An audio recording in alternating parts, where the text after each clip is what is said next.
Good afternoon, everyone. My name is Velati. I am the lead for the Potential program at British Triathlon.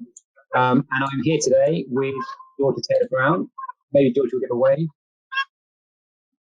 Is Georgia? Oh, there you are. We're a little bit delayed. So Georgia is the current world champion of triathlon. And yes, I've known Georgia since she was 15 on our talent program. So great to have you here today, Georgia. Have a chat.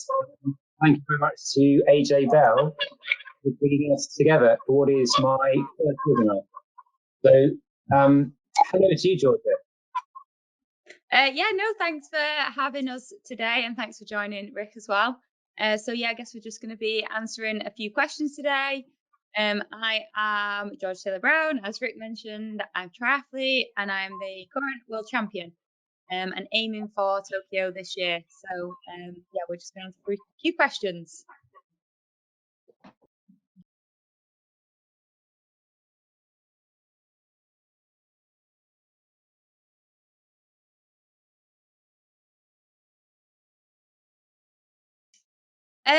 My schedule hasn't really changed, to be honest. Back last year when we first got put into the lockdown in April time, we didn't swim for 9 weeks, and then we started to introduce some open water swimming.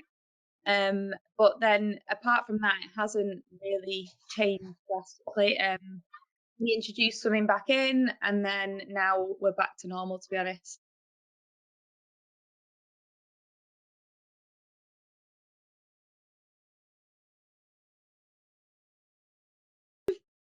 So we turn up to swimming in the mornings, and we have our temperature taken by the head temperature thing. We have to wear a mask for the whole time that we're sort of walking into the pool and then on poolside, and then we take the mask off basically just before we get into the water. The lanes there's just two of us in each lane, and we kind of have to stagger when we're stopping at the wall. So one of us might be holding onto the wall and the other person on the lane rope. So we're keeping the 2 meter distancing the whole time, really. And then the sessions are a little bit smaller groups. So we usually would be in a bigger group, maybe 4 people in a lane. But like I said, it's just 2 people in a lane now. So we usually train a lot with some of the uni athletes, but we've had to kind of reduce the session to a certain number of athletes and just picking a select few, to be honest, and people that are helping us, athletes that are on program, on the British Triathlon program.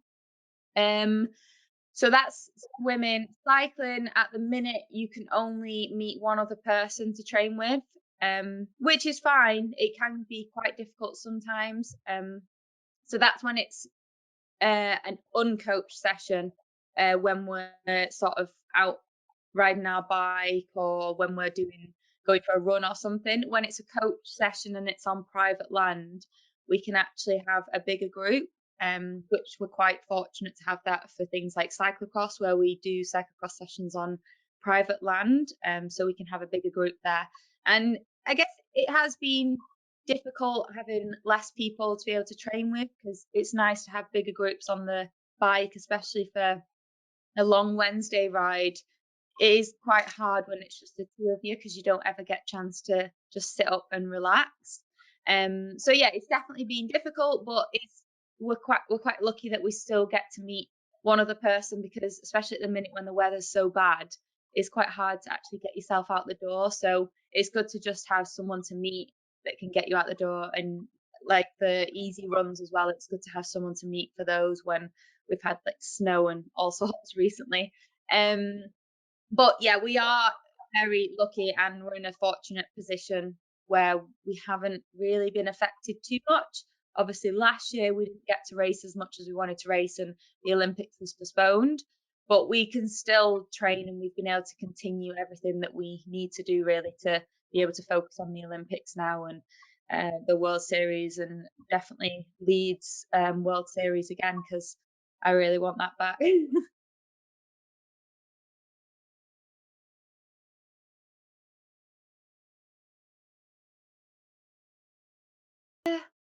I don't know, really. I think it's made me realize what's quite important in life in general, and not getting hung up on a certain schedule and training plan, because athletes are stuck in a routine and we don't really like stepping out of that routine and change. So I think it's made me relax a bit more and realize things might have to move around now and again, and that's okay. You can still get your training in, you can still do what you need to do. So I guess it has probably made me relax a little bit more, because like I said, we are stuck in our routine, and I think once something changes, we kind of panic because we think, oh God, what do we do now? I don't know what else to do. I'm so used to doing this over the years. But we've had to change a few things around. Which yeah, I've got used to doing that now, and I'm quite comfortable changing things around. So that's probably the biggest thing that I'll take moving forward.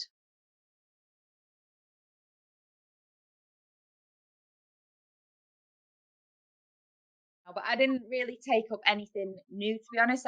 I enjoy cooking and baking, and I probably spent a little bit more time in the kitchen cooking because I did have the time. But I haven't taken up anything new. Um, I did do a bit more yoga at the start of last year's lockdown, but like most people, that's fizzled out a bit now. Now that I'm into full training again. Any new hobbies? Well, we mentioned earlier, homeschooling is now a full time job, never mind a hobby. Um, that keeps balance of work and doing that quite busy, to be honest.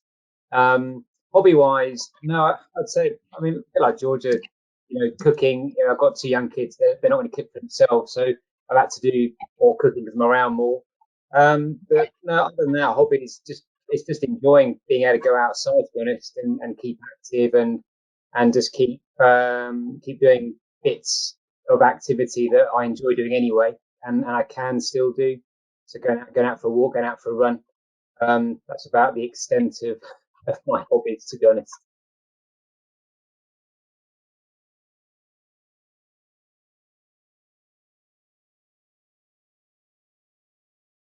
Actually been okay. Last year when I said like we first went into lockdown and races were getting cancelled, it was difficult to take that at the start, and there was quite a few days of crying and maybe a week where I didn't train that well because I kind of just thought, well, what's the point? I don't know what I'm actually training for now. And for me, I really need a focus and I need a race to aim for, because that pushes me out the door and I know I've got something that I'm actually training for and focusing on. So yeah, at the start when races were getting cancelled and the Olympics was postponed and stuff, it was quite difficult to continue training because I did think, well, I don't know why I'm doing this. But then I am a person that actually does enjoy training.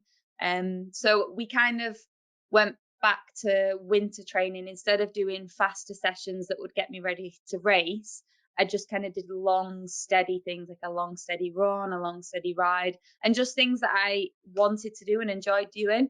If I had planned to do a 4 hour ride, but it got to that day and I really didn't want to do it, then I wouldn't do it.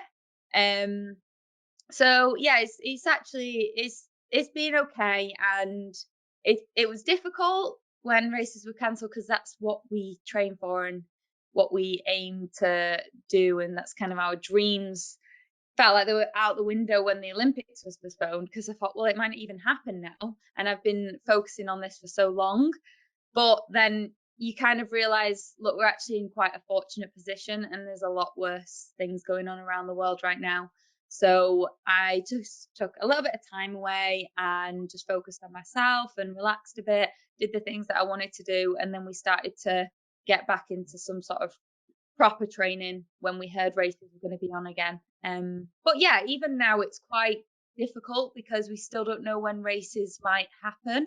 And no one really knows when we're going to be out of this lockdown, when schools are going to go back, when things are going to reopen. But I have to imagine that I'm still setting myself up for a normal race season because things still could happen, and it might happen very, very fast. So I have to be ready for that.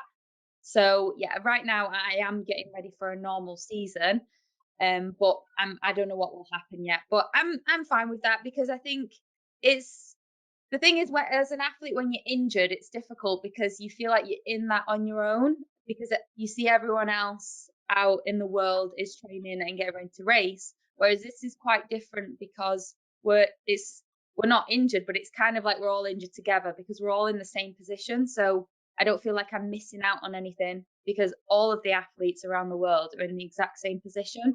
So I think that's why it's been easier for me to handle.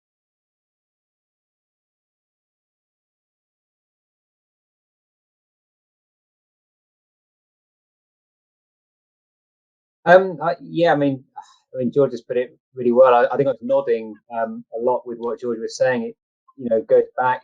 George talks a lot about just the collective effort that the athletes have made and the staff. I think one of the things that has been really important to British Triathlon as staff and as athletes is it hasn't been pushing the rules. I think we've respected the government guidelines, and the athletes have been fantastic in doing that. Like as George has said, they can swim, they can access swimming pools, they can access gyms, and they've got a load of rules to follow. But our athletes have been fantastic in doing that, and it's a long game, and keeping healthy, keeping fit, as George has said, being ready so when the world opens up that we are ready is really important. I think that being on my side of the fence as a coach, and I'm not a direct coach. I'm not on poolside every day like some other members of staff. But what you're looking for is an environment where your athletes are healthy. There is a collective effort. Everyone, cheesy as it is, everyone's in this together. We know as staff and athletes that we're in a privileged segment of society, and that we can train. We still are paid our wages, and we're getting ready to race when we can. So yeah, nodding because I think that, yeah, George has hit a lot of the points there from the athlete perspective, and the staff is really just to back that up and to make sure that the athletes are still in their bubbles training, and getting on, and if that enables them to be just, keep mentally fit, keep physically fit, and I feel that we're doing the best jobs that we can, and we're also respecting our sort of position in society as well at the moment.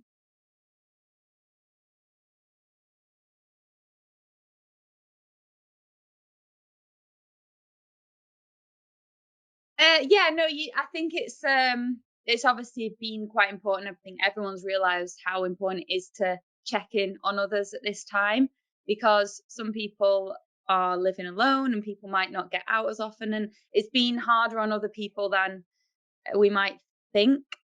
So yeah, I've definitely got colleagues that I can lean on. I've got the athletes that I train around, and I think as a group we're quite good at noticing if someone's a little bit off, if someone's struggling a little bit or might have missed a few sessions, then I'll definitely send them a text and say, is everything okay? Do you need any help? Do you want to meet up for a run? And I think things like that, we're obviously fortunate that we can easily just go for a run. It's not a big deal for us to go for a run.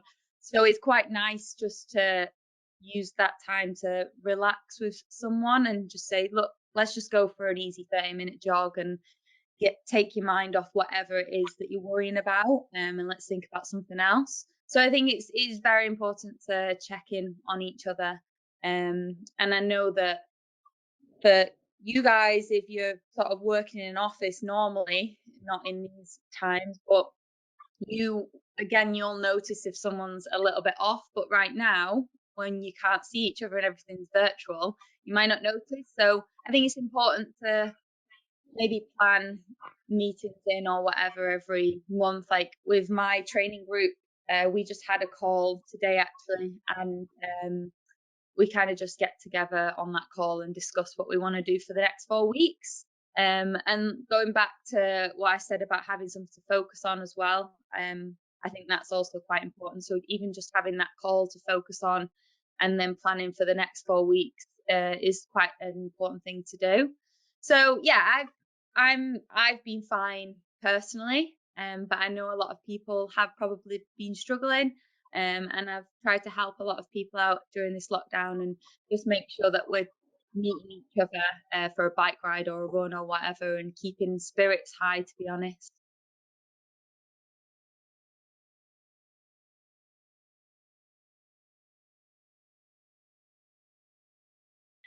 Yeah, that is quite difficult because the weather's not great. But again, like I said, it all comes back to me having these aims and focuses and races to sort of aim for. So even though I don't know what races I'm going to be doing, I have to picture in my head that I am going to have that normal season. And when times are quite tough and the weather's rubbish and I really have no motivation to get out the door whatsoever, I just think I really want to do well in whatever race it is, say Leeds World Series. I really want to have that feeling of winning again.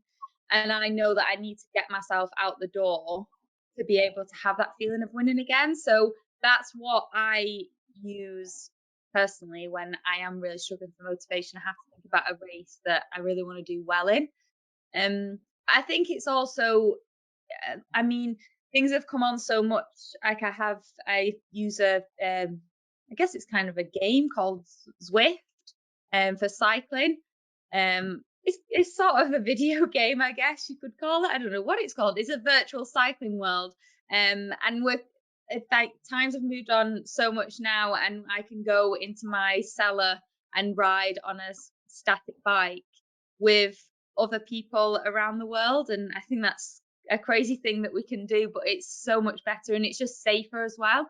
And during the first lockdown last year, I did quite a lot of that because I thought cycling's quite a big risk to be going out.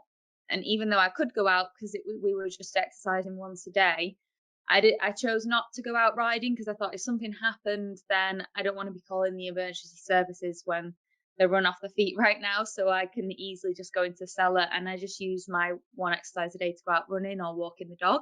But yeah, I think there's so much online at the minute. You can find all sorts of free things on Instagram or YouTube, just little exercises, little videos, and you feel so much better after doing a little bit of exercise and definitely more productive as well.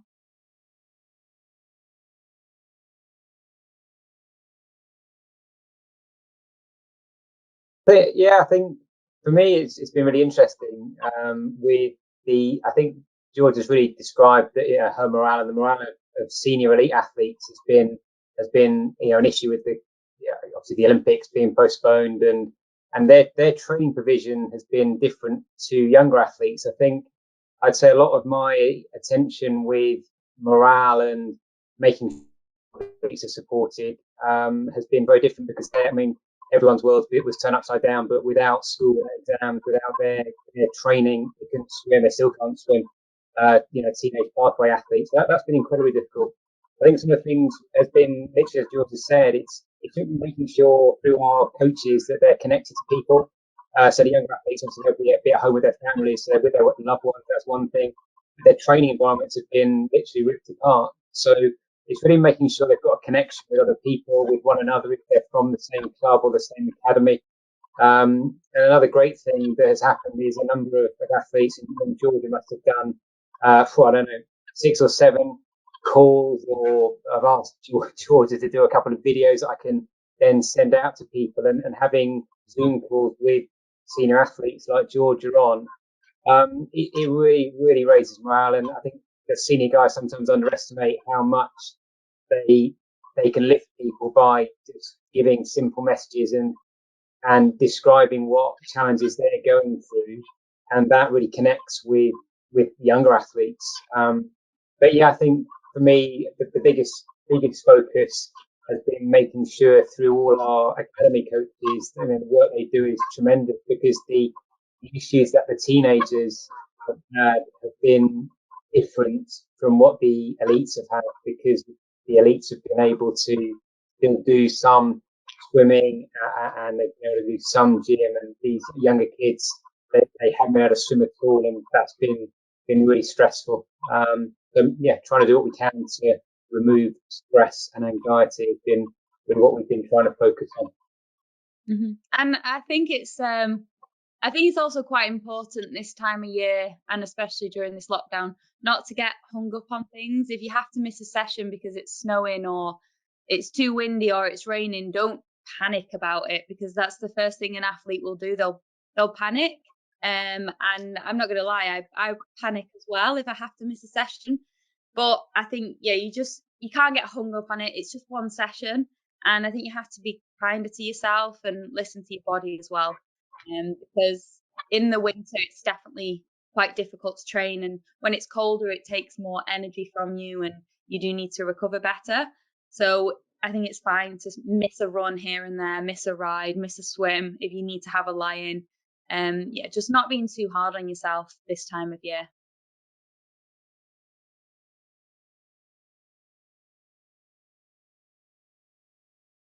Well, yes, initially, yeah, we literally checking in on people, making sure that they were okay. Never mind what training they could do. I think what happened in the first lockdown was they were doing crazy things. Zwift was really good at connecting people, and people were doing a lot of hours on Zwift, which then people found they might get the occasional knee injury. But we kind of took the approach that they kind of had to find that out for themselves, because it was initially a way of just dealing with a situation they hadn't dealt with before. I think as we've gone on through, back end of last autumn, we were trying to get the message that you just set yourself up for winter to sort of take control of what you can around you, because we had the local restrictions. What was happening was that different people in different regions could do different things. So what we were trying to do is just respond sensibly to what people could do, and get them to focus on what was in their control in their locale, and really work back from that. So if every day you're able to, again, keep healthy, that was number one. Get structure. That might be with training, or it might be with your education, because obviously they went back to school, then they're not at school. So have that as a foundation. So don't lose everything that you're used to doing. So have a structure and work around that. And we recognized that that was going to change. Some weeks they were swimming, then they would stop. Some pools they might have access to. So it was really, really, it was changing all the time, and obviously it still is. So how we're trying to adapt to that is just to make sure that people are confident communicating, saying what they can and can't do. And as George has said, there's no pressure, there's no stress. Like, if you miss stuff, that's fine. Don't worry about it. Just make sure that you've got some kind of an idea week to week what you're going to try and focus on. And as things open up, you're in a good place. You're in a good place with your structure. You're in a good place mentally. You've done enough running, enough cycling. If you can swim, then fantastic. If you can't swim, then we just try to put it to them that what can you do to maintain some kind of mobility, flexibility, upper body strength that's going to help you when you get back in the pool. So it's very much being a flexible approach, but focus on what you can do and don't stress about what you can't.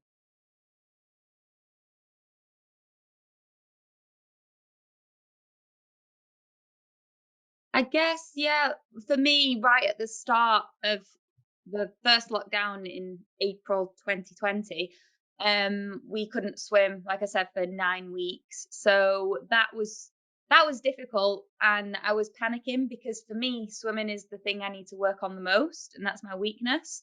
So I did panic because I thought, if races are going to happen this year, then well, I don't know what's going to happen in the water for me, because that's the thing that I really need to work on.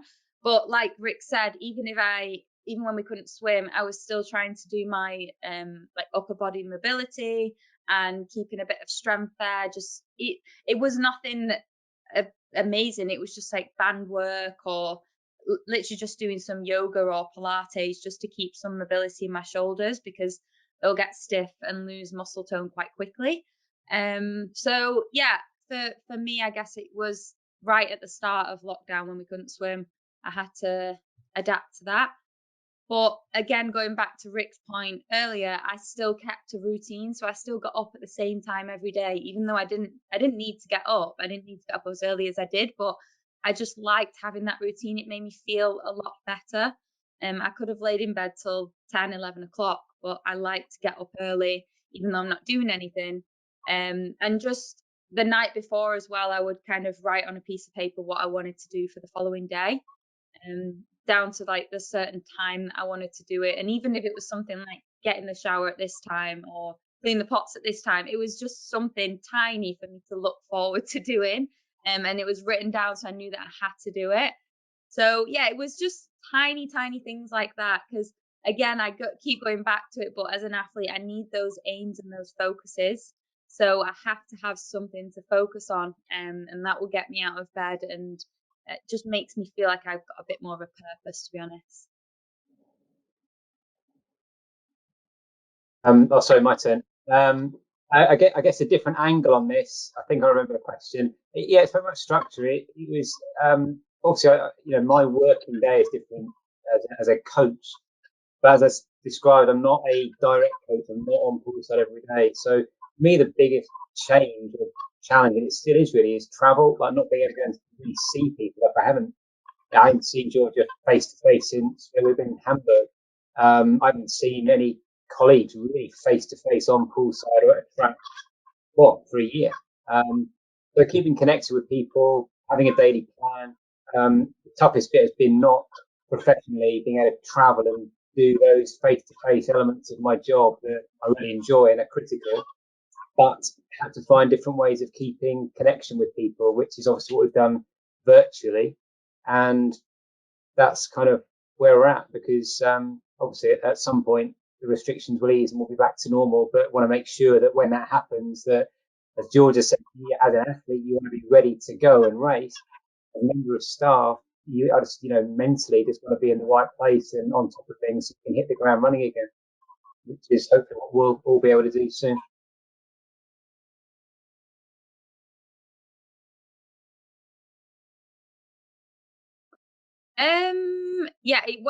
It is really important to look after my nutrition, especially this time of year because it is cold, dark, and I'm going out and riding my bike for 4 hours. It might be in the rain and it's freezing, and I'm more likely to get an illness. For me, it's like a tiny things like just taking Vicks First Defense in the morning, just so I'm getting on that, and that's in my routine. And I'm so used to doing that when I'm traveling as well. I'll always take it before I get on the flight.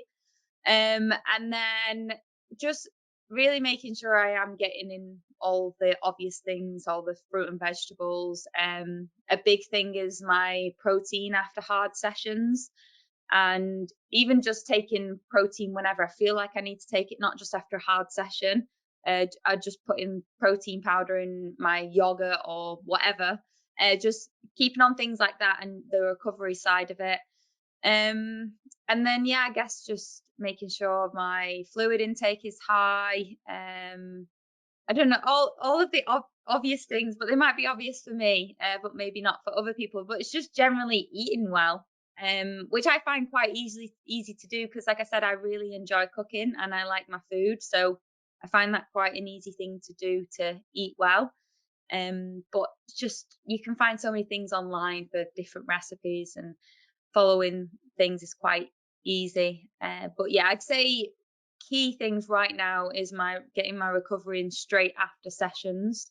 That's the biggest thing, and probably eating quite a bit more during the winter as well, because I'm doing a lot of long miles and I'm probably more prone to picking up niggles, and it doesn't matter so much to have a bit of extra weight on me during the winter. Um, and then it kind of gives me a focus going into the race season to lose a bit of that winter weight and get into race shape. Um, I would when you see it, you just walk around your neighborhood, you will see lots of rainbows. And this is the reminder to eat colors of a rainbow, lots of color in your diet. I have to remind myself not to drink lots of coffee just because I'm in and there's a coffee machine downstairs. Lots of water, lots of milk, eat lots of color, get lots of sleep. And I think that will underpin just being healthy through winter.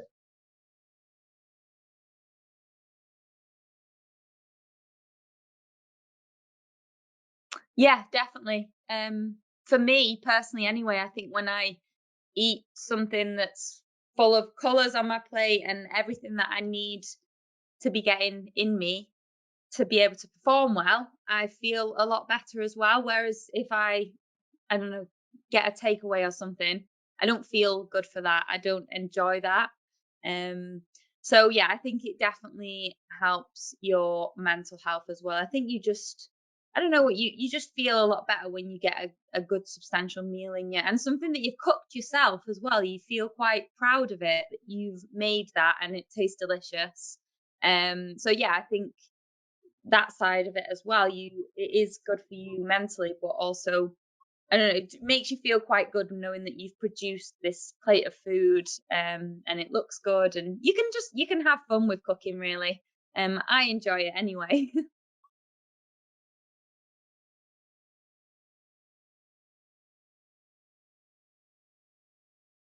Well, for swimming, I guess now is more challenging because in the summer everyone was buying pools they could put up in their garden.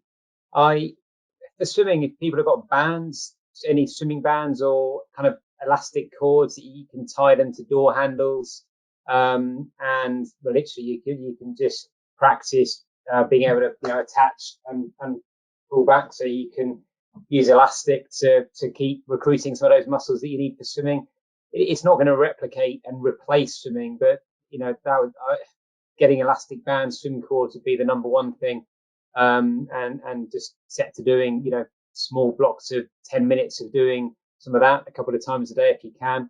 Other than that, then from a swimming point of view, mobility and any kind of, to be honest, any kind of calisthenics that help maintain that muscle tone, muscle strength, muscle mobility, particularly around your shoulders and lats. Then obviously there's a million things you can do for core strength, and you just need to go online and people can look at that. But in terms of maintaining swimming, then it really, don't underestimate just being able to keep flexible and mobile through your shoulders, your upper back, and your lats.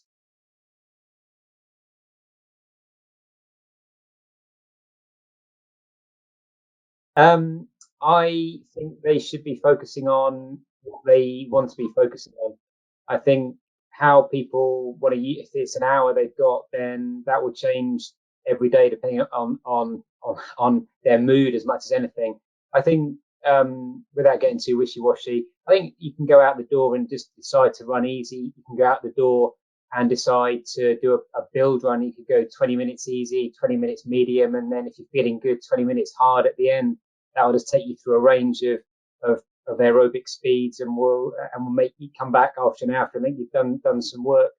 It's the same with cycling. In an hour you can do a lot of hard, short, intermittent work on the bike, on the turbo. Or as George has said earlier, if people have access to Zwift, then you can do races inside an hour easily.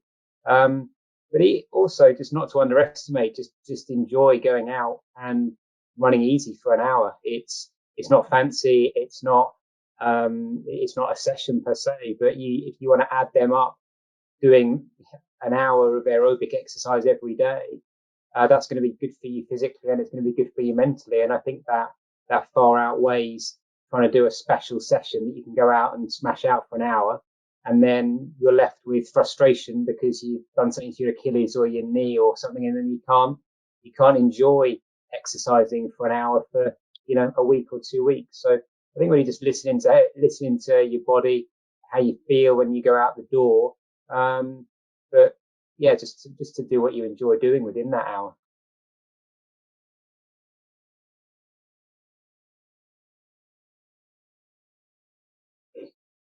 So like I said, I am just planning on having a normal race season. So my goals will be to follow the World Series circuit races. There's usually about 6 or 7 of those in the year. Obviously a big one for me is Leeds, the AJ Bell Leeds World Series race, because it's quite special because I won that in 2019 now. So yeah, it's quite a special one for me, and it's a home race sort of. I live in Leeds and I have for 8-9 years. So I kind of class it as the home race. So that's quite a big one that I'll be focusing on again. And I think the course is kind of perfect for me. It's hilly, it's technical, it's hilly on the run. I just really enjoy that course. And then obviously it will be the Olympics back end of July and into August. Hopefully that'll go ahead. But they're kind of the races that I'll be focusing on, and I will be preparing for those races as normal, even though we're not sure what's happening yet with anything. But I will be getting prepared for those races, and yeah, things are fairly normal for me. But yeah, I think I'm hoping it will be a year where we'll get back into more races. We were lucky to do a few races last year, and I was quite grateful for that, and we were very fortunate. I know, because as Rick was saying, the younger athletes didn't get to race, and I know that must have been hard because they can see us being able to race, but they weren't able to get the chance. But hopefully they watching us kind of gives them a bit of determination and motivation to push on and get to the elite senior level.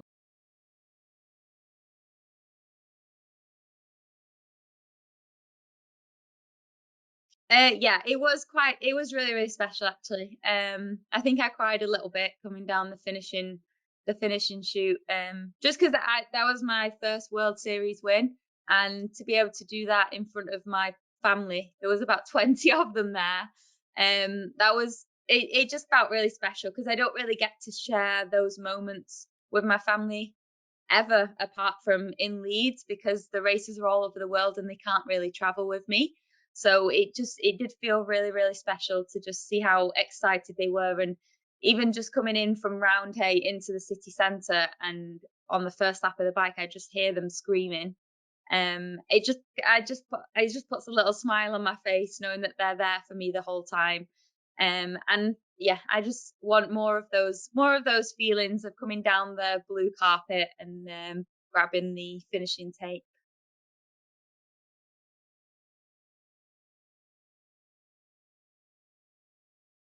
Thank you for that. It was weird because I actually found out 2019 that I was selected, but we couldn't tell anyone.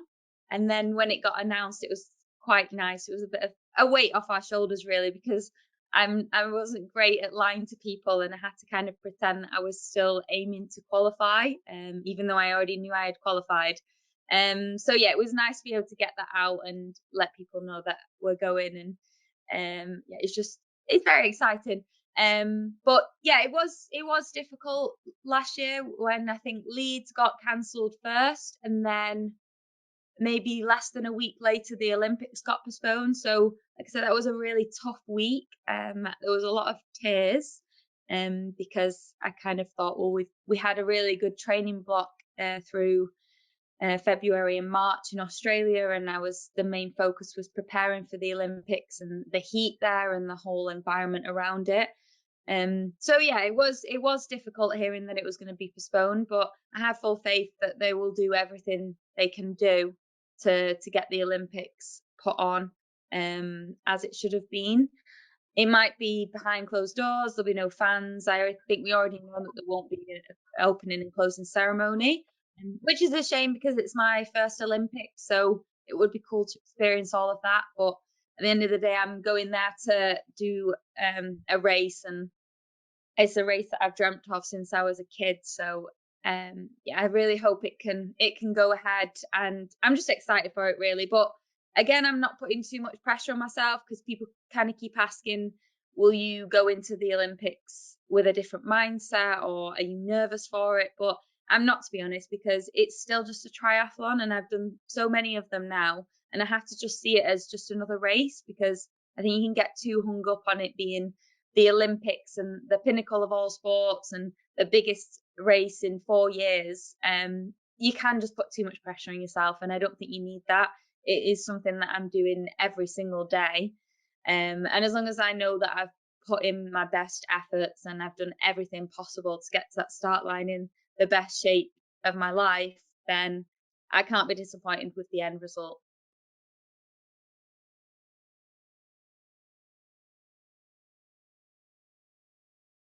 I'm not even sure what the season will look like yet. I think it will probably start over in Japan, maybe. We're not sure yet about that. But then I think Leeds will go ahead.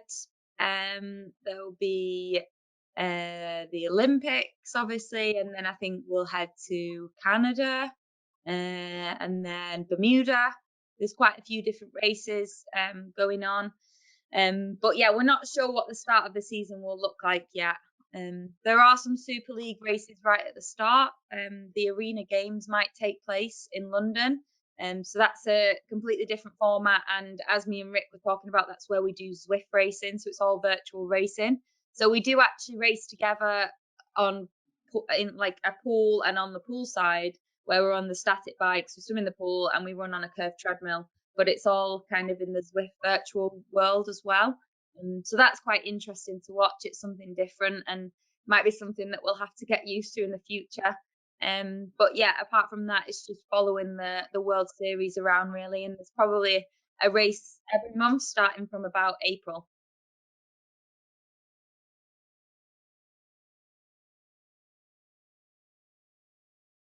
Hopefully there'll be some athletes. I think everyone would agree we'll take any athletes at the moment to watch.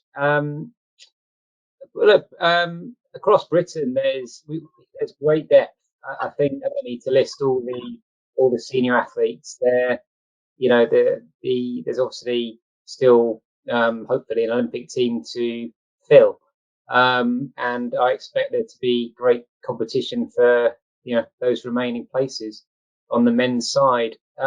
Underneath that, then it's really a platform for the next group of aspiring Georges and Jesses and Alistairs and Johnnies and so on and such forth. So my hope really going into this year is that there are races for the Georges to race at, but also for younger athletes, the under 23 guys to come and race at. So there's too many to name individual names, but the hope really is that there is room and there are races for those guys to race at.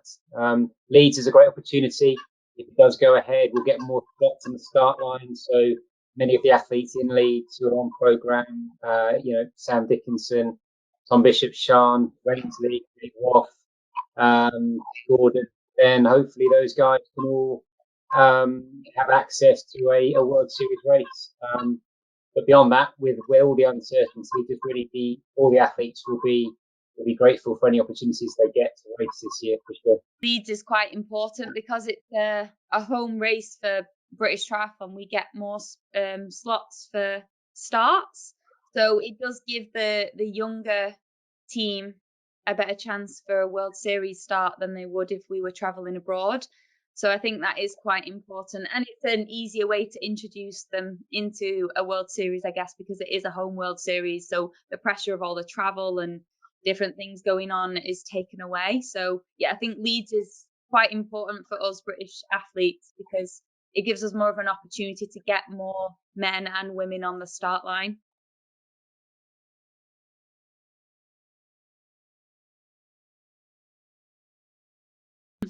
I think so. Don't panic at this point and just control what you can control right now.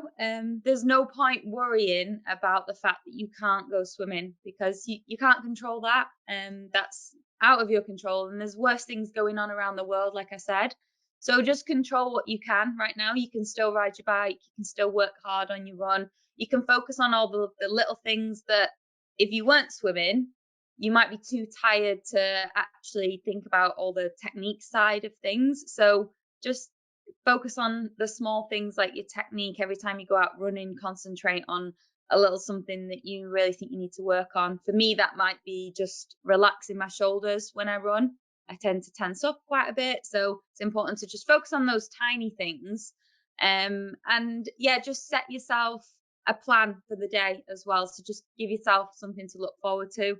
And you can still think about racing as well. We don't know what's going to happen yet, but you can still plan on racing, and that just gives you a bit more motivation as well. But yeah, definitely just try and just control what you can control, and don't worry about what everyone else is doing, because for me as well, especially, you look around on Instagram and people around the world are in different positions than we are. Some countries are much more open than we are, and yeah, I can get a bit panicky because I think, oh well, they're at an advantage and they're going to do better in races. But just try not to look at what other people are doing, and just focus on yourself and spend the time just really focusing on you and looking after yourself.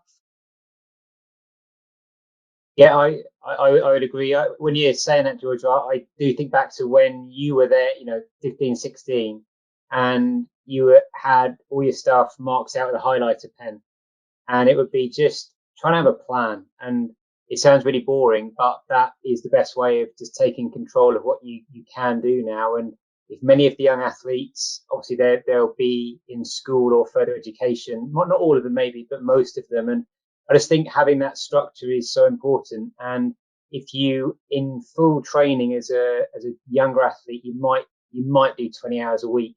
There's still an awful lot of hours in the week, like loads and loads of hours. And it's just making sure that the rest of the process, the rest of the things that make you don't just get canned.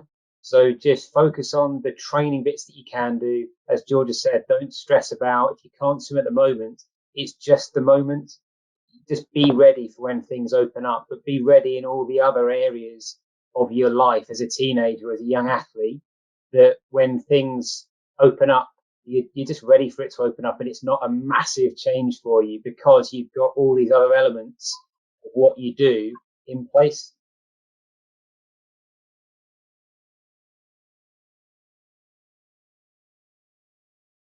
No, I'll jump in. I'm not a keen amateur triathlete, but I am a keen amateur active person.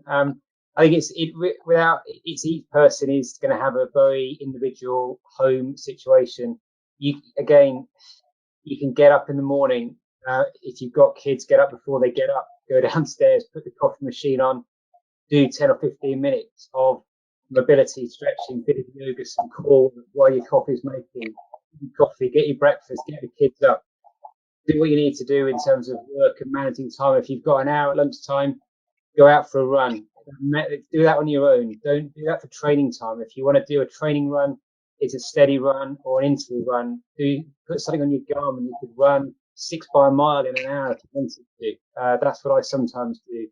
Back end of the day, take the kids out for a walk. They can't walk themselves, so you go out for another walk then.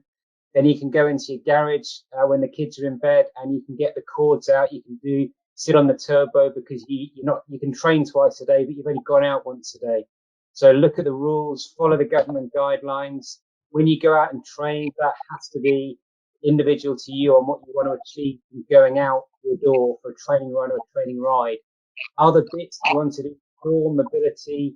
I'm a big believer in every person who's a passionate amateur athlete. You know your own routine and structure, finding time, but don't underestimate 15 minutes in the morning when no one else is out. Put a coffee machine on, do some calisthenics, do mobility, do some push-ups, do some squats, do all that. In the back end of the day as well, you walk up and down your stairs, keep active, keep mobile. That keeps all your glutes switched on, for a better way of putting it. And the back end of the day, again, relax, do a bit of yoga, do some band work. But that's the bit that any keen amateur athlete listening to this will be passionate about their own activity. And it's just trying to look for spaces in the day where you can do little bits, but protect the big bit where you can go out for an hour and get done in that hour what you want to get done, and take control of it. Mm-hmm. Yeah, I think as well, any keen athlete probably wants to just go out and ride the bike or go running or go swimming, but they forget about the small mobility and strength side of it and core and how important that is.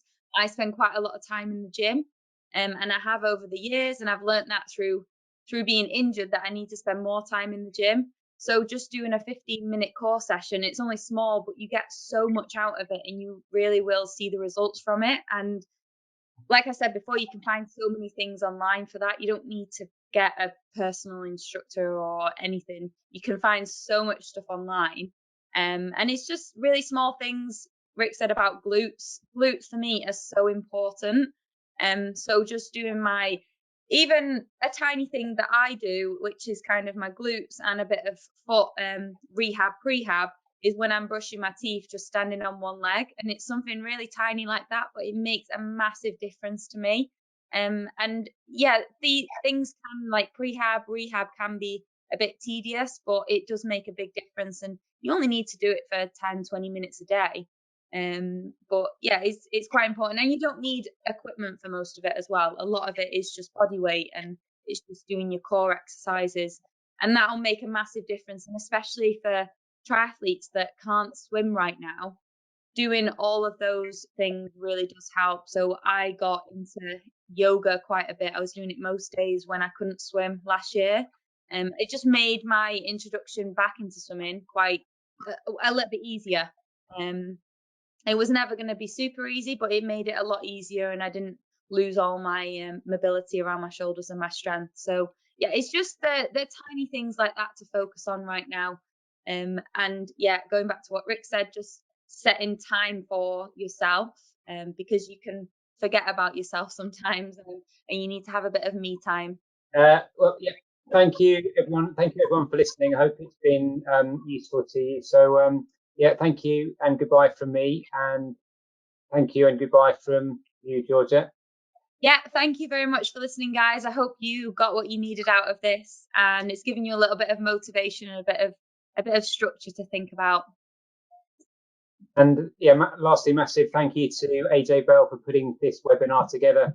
And just make sure that you follow this on their social channels. And we really hope we're able to see you all at the AJ Bell Lead Triathlon in 2021. Thank you and goodbye.